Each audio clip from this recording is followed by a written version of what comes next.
Welcome to Suman TV. నేను మీ Suman TV. దేవీ నవరాత్రులు అయితే స్టార్ట్ అయ్యాయి. అయితే ప్రతి ఒక్కరూ కూడా ఇంటిలిపాది మంచిగా పూజ చేసుకోవాలి అనుకున్నటువంటి వాళ్ళు ఉంటారు.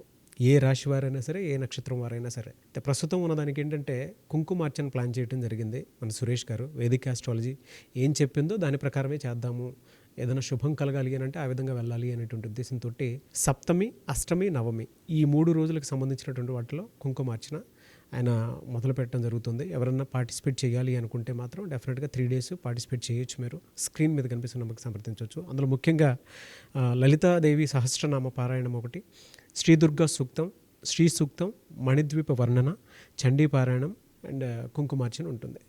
సో ఈ 3 days కనుక మీరు పార్టిసిపేట్ చేయాలి అనుకుంటే స్క్రీన్ మీద కనిపిస్తున్న నెంబర్కి కాల్ ఆర్ మెసేజ్ వాట్సాప్ చేసి పార్టిసిపేట్ చేయొచ్చు. Hello sir. హలో అండి నాగరాజు గారు. కమింగ్ టు సబ్జెక్ట్ అండి, దసరా తర్వాత లేదంటే దసరా ప్రాసెస్లో కృతికా నక్షత్రం వారికి ఏ విధంగా ఉండే అవకాశం ఉంటుంది? కృతికా నక్షత్రం కనుక చూసుకుంటే మనకి విజయదశమి నుంచి ఎలా ఉండబోతుందో చూద్దాం. వీళ్ళకి వచ్చేటప్పటికి ఫస్ట్ ఒక 80 days పెద్ద గ్రహాల యొక్క సంచారము దానివల్ల ఎలా ఉందో ఇంపాక్ట్ చూద్దాం. అయితే ఫస్ట్ దానికంటే ముందు ఏంటంటే కృతికా నక్షత్రం వాళ్ళు కనుక ఏ పేర్లు కనుక మనం చూసుకుంటే ఓ, వా, వి, వు ఈ లెటర్స్ ఉన్న వాళ్ళంతా కూడా మన కృతికా నక్షత్రం వస్తుంది చెప్పుకోనమాట. అయితే ఈ నక్షత్రానికి అధిపతి సూర్యుడు, అది దేవత వచ్చేటప్పటికి అగ్ని, రెండుకి సంబంధించిన అగ్నికి సంబంధించిన నక్షత్రాలే మనం చెప్పుకోవాలి. అయితే ఇప్పుడు ఫస్ట్ గురువు, శని, రాహు, కేతులకి యాక్చువల్గా ఒక రకంగా చెప్పాలంటే చాలా మంచి చేస్తున్నారని మనం చెప్పుకోవాలన్నమాట. దీని ఇంపాక్ట్ వీళ్ళకి వచ్చేటప్పటికి ఒక 70 to 80 days ఖచ్చితంగా వీళ్ళకి ఉంటుంది. అది పాజిటివ్గా ఉందని చెప్పుకోవాలన్నమాట. ఎలాంటి పాజిటివ్గా ఉంటుందంటే ఫస్ట్ గురువు వీళ్ళకి రాజ్యాన్ని ఇస్తూ ఉన్నారండి. తదనుగుణంగా వీళ్ళకి ఏమవుతుందంటే ఎక్స్పాన్షన్ కానివ్వండి, లేదంటే ప్రమోషన్స్ కానివ్వండి, అనుకునే విధంగా గిఫ్ట్లు రావటము, ఇలా మాటకి రికగ్నిషన్ రావటం, ఈ విషయాల్లో చాలా బాగుంటుందని చెప్పుకోవాలన్నమాట. అయితే శని ఉండటం వల్ల వీళ్ళకి పరవాసం అని చెప్తారు. అంటే వీళ్ళకి ఉన్న పొజిషన్ నుంచి వేరే చోట వెళ్ళి స్టే చేసే అవకాశం ఎక్కువగా ఉంది. అంటే కొంతమంది ఇండియా నుంచి వెళ్ళిపోయి ఫారెన్లో సెటిల్ అవ్వటము, లేదంటే ఉన్న ఊరిని వదిలిపెట్టి వేరే ఊరికి వెళ్ళిపోయి అక్కడ ఉండటము, లేదంటే వెకేషన్స్ పర్పస్ అట్లీస్ట్ కొంతకాలం బయట ఉండటం, లేదంటే రెంట్ హౌస్లో కొంతమంది ఉంటారు. ఇలాంటి వాళ్ళు ఇల్లు షిఫ్ట్ అవ్వటం, ఈ విషయాన్ని జరిగే అవకాశం శని వల్ల వీళ్ళకి పరవాసన చూపిస్తూ అని చెప్పుకోవాలి. నెక్స్ట్ వీళ్ళకి హెల్త్ కాంప్లికేషన్స్ ఇప్పటిదాకా కనుక ఏమైనా హెల్త్ కాంప్లికేషన్స్ ఉంటే ఇప్పుడు కొంచెం బెటర్ అయ్యే అవకాశం ఎక్కువగా ఉంది కేతు వల్ల. కుజుడు వల్ల అయితే వీళ్ళకి చాలా మంచి యోగ్యతను ఇస్తున్నాడు. ఓవరాల్గా చూసుకుంటే వచ్చే 80 daysలో వీళ్ళకి ధనలాభం కానివ్వండి, సుఖం కానీ అంతా బాగుందని మనం చెప్పుకోవాలి. అయితే వీళ్ళకి ఫాస్ట్గా మూవ్ అయ్యే ప్లానెట్స్ కొన్ని ఉన్నాయండి. అవి వచ్చేటప్పటికి సూర్యుడు, కుజుడు, బుధుడు, శుక్రుడు, ఈ ప్లానెట్స్ యొక్క ఇంపాక్ట్ వీళ్ళకి ఎలా ఉండబోతుంది అంటేనండి, కొన్ని విషయాల్లో బాగుంది, కొన్ని విషయాల్లో కొంచెం ఛాలెంజింగ్గా ఉందని చెప్పుకుందాం. ఫస్ట్ వచ్చేటప్పుడు వీళ్ళకి ధన ప్రాప్తి అయితే చాలా చక్కగా ఉంది. ధనానికి ఎలాంటి లోటు ఉండదని మనం చెప్పుకోవాలి. అయితే ఛాలెంజెస్ ఎక్కడ ఉన్నాయంటే వీళ్ళకి కాంప్లికేషన్స్ ఎక్కడ వచ్చినట్టు గొడవలు అయ్యే అవకాశం ఎక్కువగా ఉంది. బంధువులతోటి లేదంటే అన్నాదమ్ములతో గొడవలు అయ్యే అవకాశం ఎక్కువ ఉంది కుజుడు వల్ల. వీళ్ళకి ఏంటంటే ఇంటర్పర్సనల్ స్కిల్స్ కొంచెం మెయింటైన్ చేస్తే, ఇన్ కేసు వేరే వాళ్ళు ఏదైనా అన్నా కానీ వీళ్ళు కొంచెం అగ్రెసివ్గా ఉండకుండా, సాఫ్ట్గా కాకుండా టయాన్ని కనుక పాస్ చేసుకోగలిగితే, ఎస్కేప్ చేయగలిగితే అది కూడా వీళ్ళు హ్యాండిల్ చేసుకోవచ్చు. రెండోది వచ్చేటప్పుడు వీళ్ళకి రోగం, హెల్త్ కాంప్లికేషన్స్ వచ్చే అవకాశం ఎక్కువగా ఉంది. హెల్త్ విషయంలో చాలా జాగ్రత్తగా ఉండాలి. నెక్స్ట్ వీళ్ళకి October 14th వరకు బంధనం, అంటే ఏదో చేయాలి అని అనుకుంటారు కానీ ఏమీ చేయలేని ఒక స్థితి, లేకుంటే డైరెక్షన్ లెస్గా ఉండటం, ఫిజికల్గా ఎక్కడికి మూవ్ అవ్వకుండా ఉండటం, లేదంటే ఏదైనా పెద్ద పెద్ద ప్లాన్ చేస్తారు కానీ దాన్ని ఎగ్జిక్యూటివ్ చేయాలో ఒక ఆలోచన లేకుండా ఒక మీమాంస గడిపే ఒక సందిగ్ధత అయిన సిచ్యువేషన్లకు వచ్చే అవకాశం ఎక్కువగా ఉంది. దీన్ని వీళ్ళు చేంజ్ చేసుకోగలిగితే October 14th నుంచి October 30th వీళ్ళకి ప్రమోషన్స్ వచ్చే అవకాశం ఉంది.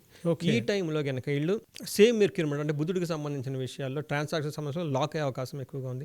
వీళ్ళు కనుక పెద్దవాళ్ళ సహాయం తీసుకున్నా, లేదంటే ఇంటలెక్చువల్ పీపుల్స్ మెంటర్స్ హెల్ప్ తీసుకోగనక ప్రాపర్గా వాళ్ళ హెల్ప్తో డెసిషన్ తీసుకొని కనుక ముందుకెళ్తే చక్కగా రాజ్యలాభం వచ్చే అవకాశం ఎక్కువగా ఉంది. అయితే ఆ రాజ్యలాభాన్ని అందుకోవడానికి వీళ్ళకు ఈ ముందు ఉన్న ఈ ప్రతిబంధకాలని, అబ్స్టాకిల్స్ అన్ని క్రాక్ చేసుకొని ముందుకెళ్ళాలి. అయితే వీళ్ళకి కృతికా నక్షత్రం వాళ్ళకి ప్రత్యేక తార మీద కుజుడు ఉండటం వల్ల వాళ్ళు ఏం చేస్తారంటే ఆటంకాలు కలిగించే అవకాశం ఎక్కువగా ఉంది. ఎంత ఫార్చ్యూన్ ఉన్నా, మనం ఇప్పటిదాకా చాలా మంచిగా చెప్పుకున్నా కానీ ఈ కుజుని యొక్క ప్రభావం ఉండటం వల్ల ఆర్గ్యుమెంట్ చేసుకోవటం, డెసిషన్ తీసుకోలేకపోవటం, ఇన్ఎబిలిటీ ఇవన్నీ చూపిస్తూ ఉన్నాయి. దీన్ని వీళ్ళు కొంచెం ఓవర్కమ్ అయితే చాలా బాగుంటుందని మనం చెప్పుకోవాలండి.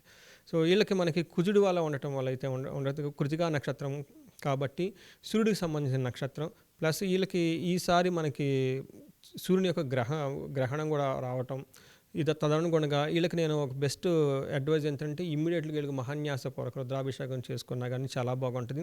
ఇది కాకుండా మనకి నవరాత్రులు కనుక వీళ్ళు చక్కగా కనుక చేసుకోగలిగితే మనం ఇందాక చెప్పుకున్న పాజిటివ్ పాయింట్స్ అన్ని వీళ్ళకి ఇంకా బాగా యాడ్ అయ్యి వీళ్ళకి చక్కగా ఐశ్వర్యంతో, అభివృద్ధితోటి, గ్రోత్తో ఉంటారని చెప్పేసి మనం కోరుకుందాం. నెగిటివ్ మాత్రం ధనం లాక్ అయ్యే అవకాశం ఉంది. లాక్ అయ్యే అవకాశం కానీ హెల్త్ కాంప్లికేషన్స్గా ఉన్నాయి కాబట్టి మనం ఒక 3 డేస్ కూడా ప్రోగ్రామ్ ప్లాన్ చేశాము. పర్టికులర్గా ఎవరెవరితో వాళ్ళకి దగ్గరలో ఉండి చేసుకోలేరు, లేదా కొంతమంది ఎలా చేయాలో తెలవని వాళ్ళకి ఆ ప్రోగ్రామ్ కనుక అటెండ్ అయితే ఇంకా బాగుంటుందని చెప్తాం. ఈ ప్రోగ్రాంలో మనం ఏం చేసామంటే 3 డేస్ లలిత పారాయణం పెట్టాము. ఎందుకంటే అమ్మవారి యొక్క కృపా కటాక్షం ఉంటే పూర్వజన్మలో చేసిన దోషాలన్నీ పోవటం, గ్రహాల యొక్క దోషాలు పోవటం, జాతకంలో ఓవరాల్గా దోషం ఏమైనా ఉంటే కానీ అవన్నీ నలిఫై అయిపోతాను. ఒకటి దుర్గాస్తుతి కూడా పెట్టాము. అందులో ఏమవుతుందంటే అబ్స్టాకిల్స్ ఏమన్నా ఉన్నా, రాహుకేతులకు సంబంధించి ఏమైనా ప్రాబ్లమ్స్ ఉన్నా కానీ పోతాయి అని చెప్పుకోవాలి. తర్వాత శ్రీ సూక్తం ఉండటం వల్ల ఏమవుతుందంటే ధన ప్రవాహం మనకు పెరిగిపోతుంది. దీంతోపాటు మణిద్వీప వర్ణన కూడా మనం పెట్టాం. ఇది ఎందుకు పెట్టామంటే చాలామంది ఈ దసరా పండుగ కానీ దీపావళి పండుగ కానీ కొత్త కొత్త వస్తువులు కొనుక్కోవటం, కార్లు కొనుక్కోవటం, ఇళ్ళు కొనుక్కోవటం ఇలాంటివి చేసుకుంటూ ఉంటారు. స్థిరాస్తికి సంబంధించిన విషయాల్లో వాళ్ళకి ప్లాన్ ప్రకారం అన్నీ ముందుకెళ్ళిపోవడానికి, తదనుగుణంగా ధనం రావడానికి ఇది సంబంధించిన విషయాలు అది పెట్టాం. ఫైనల్గా మనం ఏం పెట్టామంటే చండీ పారాయణం కూడా పెట్టాం. చండీ పారాయణం జనరల్గా శత్రువుల్ని మనకి కనపడకుండా ఎవరి నుండి మనకి ఇబ్బంది పెడుతున్నా, లేదంటే కోర్టు తగాదాలు ఉన్నా, లేదంటే కొంతమందికి డైవర్స్ అవన్నీ ఇష్యూస్ అవుతూ ఉంటాయి. వాళ్ళ చుట్టూ ఒక హేటెడ్ ఎన్విరాన్మెంట్ ఉండి చాలా ఇబ్బందికరంగా ఇబ్బందులు పెట్టే వాళ్ళు ఉంటారు. ఇలాంటి వాటిని ఫోర్సెస్ అన్ని పోవడానికి మనం చండీ పారాయణ పెట్టాం. ఫైనల్గా మనకి కుంకుమార్చన కూడా పెట్టామండి, కుంకుమ పూజ. దీని ద్వారా ఏమవుతుందంటే సౌభాగ్యం అని చెప్తారు. సౌభాగ్యం వచ్చినప్పుడు ఆల్వేస్ లక్కీ అనమాట. అంటే మన దగ్గర ఉన్న ప్రతిదీ మనకు అనుకూలంగా ఉండి ఆ పాజిటివ్ ఎనర్జీ తోటి చక్కగా మన జీవితంలో కావాల్సినన్ని సంపాదించుకోవటం, చేసుకోవటం, తర్వాత సంతోషంగా, ఆయుష్గా, దీర్ఘాయుగంగా ఉండటం, ఇవన్నీ మనకు లభించే అవకాశంగా ఈ ప్రోగ్రామ్ డిజైన్ చేసామండి. పర్టికులర్ ఎందుకంటే కృతికా నక్షత్రాలకు ఓవరాల్గా అంతా బాగుంది, ఎక్కడో కొన్ని చిన్న చిన్న లోపాలు ఉంటాయి, వాటిని కూడా సరి చేసుకుంటే ఇంకా బాగుంటుందని చెప్పేసి మనం అనుకోవచ్చు అండి. గ్రేట్ సార్, థ్యాంక్ యూ అండి. Thank you so much Suresh గారు. థ్యాంక్ యూ అండి నాగరాజ్ గారు. చూసారు కదండి వీడియో. సప్తమి, అష్టమి, నవమి ఈ 3 డేస్ కనుక మీరు కుంకుమార్చనలో పాల్గొనాలి అనుకునేటువంటి వాళ్ళు కుటుంబ సభ్యులతో సహా స్క్రీన్ మీద మీ కాంటాక్ట్ నెంబర్ కనిపిస్తుంది, దాన్ని మీరు కాల్ ఆర్ మెసేజ్ వాట్సాప్ చేసి మీరు ఎన్రోల్ చేసుకోవచ్చు 3 డేస్కి. అండ్ ఈ వీడియో లైక్ చేయండి, షేర్ మాత్రం తప్పకుండా చేయండి. ఇలాంటి మరిన్ని వీడియోస్ కోసం మా ఛానల్ ఫాలో అవ్వండి. Thank you.